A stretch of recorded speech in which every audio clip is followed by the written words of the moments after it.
Mashhur bir psixolog aytgan ekan, stress ikki asosiy sababdan kelib chiqadi: yo'qotish qo'rquvidan va jarohat olish qo'rquvidan. Lekin hayot davomida baribir hammamiz vaqti bilan yutqizamiz. Hamma jarohatlanadi. Buni to'xtatib ham nazorat qilib ham bo'lmaydi. Unda nima qilishimiz kerak? Bu savolga javob Ibrohim alayhissalomning duolarida yashiringan. Hasbunallohu va ni'mal vakil. Ehtimol siz bu duoni ilgari eshitgandirsiz. Hasbunalloh, Alloh menga kifoya degani. Ammo ni'mal vakil degani nimani anglatadi? U zot hamma narsani mukammal tasarruf qiluvchi zot degani.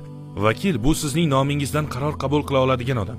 Siz Allohni o'zimga vakil qildim deganingizda, bu menga nima bo'lishini u hal qiladi deganingizdir. U menga eng yaxshisini ravo ko'radi. Men esa barchasiga rozi bo'laman. Ochig'i biz hayotda hamma narsani boshqara olmaymiz. Qanchalik harakat qilmaylik, ba'zi narsalar bizning qo'limizda emas.